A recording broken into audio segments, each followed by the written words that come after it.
All right, so let me tell you a story.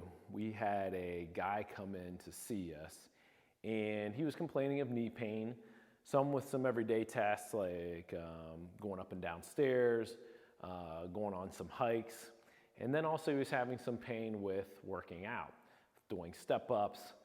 He talked about doing some squats and deadlifts and things like that. And so as part of our assessment, and this is typically always a part of any assessment with most patients, is for them to do a squat.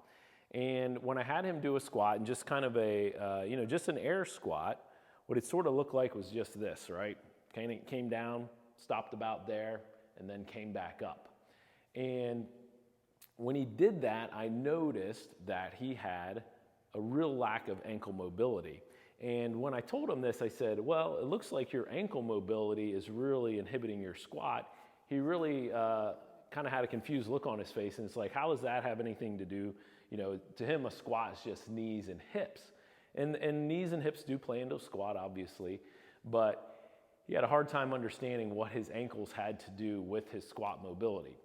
So that is what I want to break down for you today, is if you have trouble understanding why it is that your ankles have a big component of how well you squat, and how well you squat then is a big component of whether or not your squats are beneficial or do they actually make a difference that you get strong. I want to break that down for you. So the first thing that I want to explain to you with the squat is that if your ankles are tight, and let me take my shoes off here, might be a little easier to show you. The first thing that happens when your ankles are tight, and when you're squatting, you're needing to approximate your shin forward and your knees forward over the toes. And if you can't do that, as you go down in a squat, and we'll use this as our bar here, as you go down in a squat, and you're only able to get so far here, what happens is if you want to go lower, you'll have to shift your weight back. And you can only do that so far before you'll just do what I did, right? Or if you don't want to fall and there's no box there, then it just limits the depth of your squat. So you get only this far, then it's like, well, I want to go further. The only way to do that is to push my hips back. Now I don't want to fall, so I'm just going to stop there. So it really limits the depth of your squat, okay? So the first thing it does is it shifts your weight back. Now, when you shift your weight back, the movement that would then be the resultant movement of that would be for you to lean forward. So this is kind of the second thing that happens, right? I'm coming down, I can't bring my ankles forward anymore, so I shift back, but I don't want to fall, and I want to keep going, so I'm just going to lean forward. So then this happens. But this isn't a good position in your squat either, because as you lean forward, then there's just more weight pressing down on you this way instead of loading through your spine and hips, and that really limits the amount of weight you can do. Also puts you a little bit danger of hurting your back in that position. So that's the second way lack of ankle mobility affects the squat. The third way is it tends to cave the knees in, right? So why it caves the knees in is when you're going down, what will happen is the person wants to get lower and lower. What they start to do with their feet is turn it out. And you'll see this a lot, right?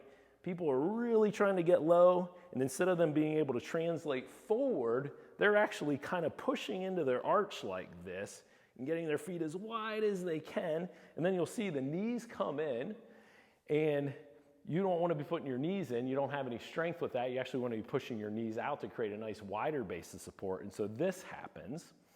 And when that happens, then the fourth thing basically happens. When the third thing, the knees come in, the fourth thing is you lack stability, right? So you're not going to be able to do anything with your knees in like this with much weight at all, okay? So that whole feet out, caving in towards the arch, knees in just makes instability. So all those things add up to, which is the last and main point, is that you don't get any depth to your squat. So I mean, if you're looking to squat to make a difference, right, meaning like to get strong, you actually need to be able to get down with your thighs at least past parallel to the ground and back up and get the hip joint below the knee joint.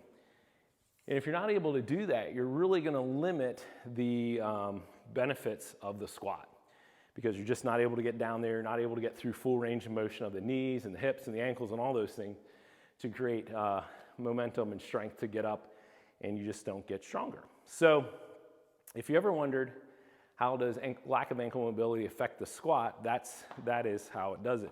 Now you can, if you do lack ankle mobility, there's a lot of different ways to improve ankle mobility, and we've done videos on that in the past, so maybe we'll do another one.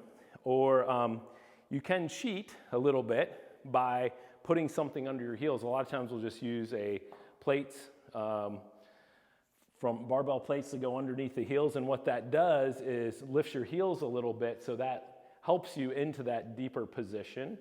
They even make little wedges for that too. But if you ever wondered this, that's the reason why. So make sure you work on your ankle mobility.